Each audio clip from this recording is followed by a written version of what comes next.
You're listening to Shaun of the South podcast, brought to you by Food City, fresh, local, and full of flavor. From certified Angus beef and locally grown produce to fresh sushi, wings, and Dietz and Watson deli meats, Food City has it all, ready to go. Enjoy curbside pickup, full-service floral, and pharmacies that accept thousands of insurance plans and benefit cards.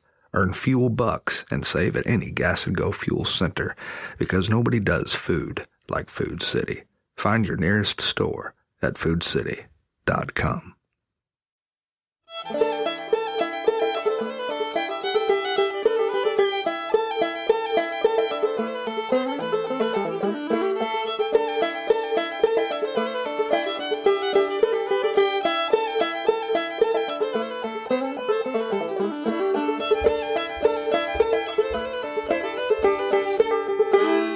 Lake Martin shimmers beneath a heavy midday sun, and I am sitting on a dock.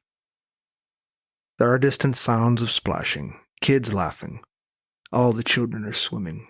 All their respective adults are sitting ashore, dry, as adults often are. There is nothing like summer on the lake. A boater comes speeding by, towing several middle-aged men on a water tube.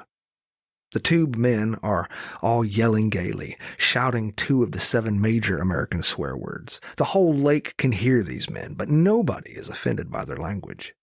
We instead move in for a better look, namely because these men are well into their upper 60s, and yet here they are, traveling upwards of 187 miles per hour behind the nautical thrust of approximately 350 horsepower. Soon everyone is watching these men. Then the boat driver, who looks like a 12-year-old girl, throws the wheel and makes a donut in the water. The tube is whipped like a slingshot. The group of grandfathers lose their collective grips and become instantly airborne, sailing into the great expanse of space and time, screaming barnyard expletives as they make their Wile E. Coyote-like journey into the lake, accompanied by splashes shaped like mushroom clouds from a nuclear field test. I am drinking iced tea, and I'm just taking it all in. The lake is teeming with youthful joy. Nearby, I can see kids playing Marco Polo. I hear them giggling. Those poor kids. Marco Polo is a pox on humanity. I was a chubby boy, a redhead, a hopeless athlete devoid of coordination. Marco Polo was not my game. I hate Marco Polo. I was once caught in a Marco Polo game that lasted over 6 years. This is why it has been my long-standing policy to cheat at Marco Polo, because life is too short. Along with the noises of childhood glee, surrounding me is the all-conflicting, ever-present noise of various radios reverberating across the water. The radio wars begin innocently each year on the lake, but rapidly turn into vicious battles. Everything is fine when the lake is silent. But once one young person fires up the first radio, it's game on. According to the cherished Radio Wars tradition, the first radio's opening volley must be a song you would never listen to, not even if you were threatened by foreign intelligence agents by punishment of waterboarding. The opening song is usually a song like Horse with No Name, or We Built This City by Starship, which once held the prestigious position as America's most hated song until a guy named Billy Ray Cyrus came along. Next, everyone races to their radios to return fire. Modern pop country is soon invoked, with its tired lyrics about beer, trucks, and girls in jeans.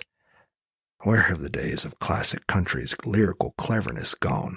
I ask you, where are the Conway Twitties and Loretta Lynn's of our generation singing timeless anthems of unfettered love such as You're the Reason Our Kids Are Ugly? After the first few radios begin, it is all-out musical war. Young person stereos run full blast. You hear a little of everything on the lake. Megadeth, AC/DC, Van Halen, Kiss, the Sex Pistols, Alice Cooper, Pat Boone, etc.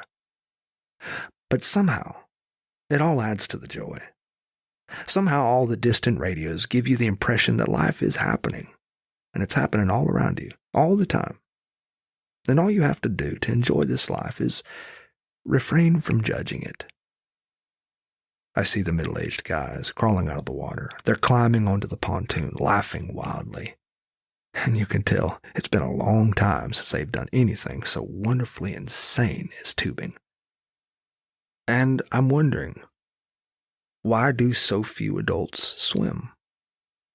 Did you know that a recent study showed that only 44% of Earth's adults can even swim at all? This is mostly, researchers say, because an adult's swimming abilities fade with age, if not used. Swimming, you see, is not like riding a bike. Simply put, if a grown-up doesn't maintain swimming skills, he or she will forget altogether. The childhood skill of enjoying the water will leave you if you neglect it. There's a lesson there, but I'm too much of an adult to find it.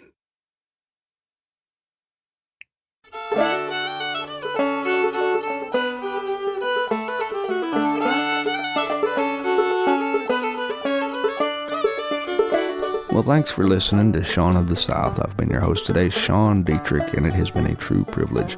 To find out anything more about what I do, you can visit SeanDietrich.com, or for those who are not particularly good spellers, you can visit SeanOfTheSouth.com, and there you can find out all sorts of information that you didn't know you didn't need to know about me. And while you're there, I hope you take the time to drop me a line. Tell me what's important to you. Tell me what's going on in your life. I'd like to hear it. And in case anyone hadn't told you today already, I love you. Now go say that to somebody else. Have a great day.